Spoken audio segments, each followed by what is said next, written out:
Couplings and coaches. Thomas just loved pulling passenger coaches. He's also faithful for his train. One particular name is Lisa. She didn't mind Thomas carrying the coal tender, but she does mind when Thomas pulling goods train with her. Every now and then when Thomas pulls a goods train with her, she often says, "Coaches and trucks do not mix," she scolded to Thomas. Thomas, who usually heard her complain, just rolled his eyes and carried on the day's work. But this time, she went too far. One day, Thomas the tank engine arrived at the station as usual to pick up passenger coaches. Thomas waited patiently as the passengers climbed on board. When the station master walked up to him, Thomas, can you bring some trucks? They need to be brought back to the big station." "Can you do that for me?" said the station master. "No problem, sir," said Thomas and puffed to the siding to collect the trucks. Lisa pondered why Thomas left the train behind. "He's probably just collecting coal and water," Lisa said. Lisa noticed that her coupling has been quite broken recently. Lisa's about to tell Thomas about it when "Trucks, Thomas," said Lisa. "Trucks and coaches do not mix. Do you hear me?" said Lisa. Yes, said Thomas. "This is just a small load of trucks. It's not gonna hurt you or anything. Besides, this thing needs to be brought back to the station. Now stop complaining and stop moving," said Thomas.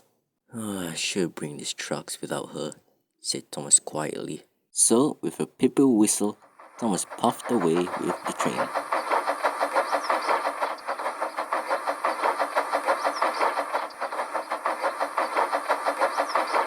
Soon Thomas was pulling the train down the line. He was having a wonderful time too. But Lisa was having a terrible time with Thomas. Lisa was about to tell Thomas a thing or two when he heard a crowd creak and a crack. Lisa looked down. It was a coupling, trying his best to hold on to the train. Then Lisa had a cheeky idea. "If you don't want to listen, Thomas," said Lisa, "then I will make you listen." So Lisa slammed on her brakes. "Oh, come on, you wretched truck," said Thomas as he struggled to pull the train.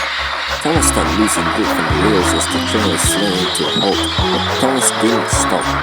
Thomas gave a mighty heave. Thomas snapped Lisa's coupling and leaving her far behind. "Oh, finally," said Thomas. "Let's get a move on or we'll be late." "Ha," said Lisa. "If you don't want to listen to me, Thomas, then that will happen." Lisa was quite pleased with herself, not the passengers. "You foolish coach," said one passenger. "You made us stranded in the middle of nowhere. Now we can't call for help."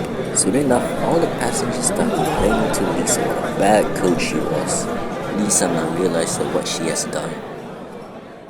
Soon, Thomas arrived at the big station where he found William. "Right on time, Thomas," said William. "Yes," said Thomas.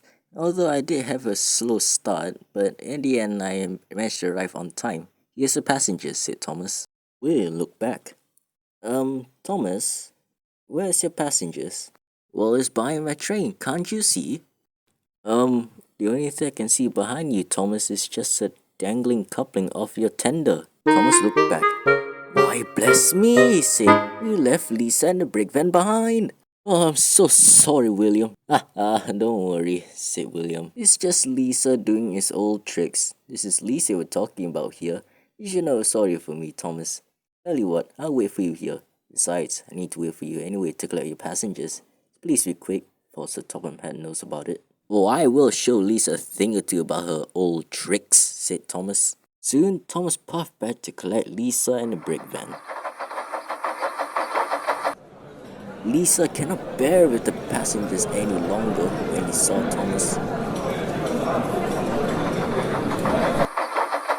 "Oh, thank goodness, Thomas, you're here. Oh, I'm so sorry for breaking off from your train."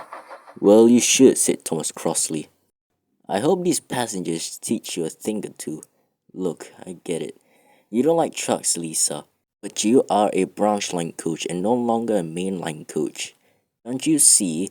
Trucks are essential to branch lines, so you have to get used to it, alright? No matter how much you like it or not, we have to do it is to top of its orders. Now, can we have agreement here?" said Thomas. Lisa somberly and sadly agreed. Soon they made a temporary coupling for Lisa. Soon Thomas puffed away with the train very slowly and carefully to the big station.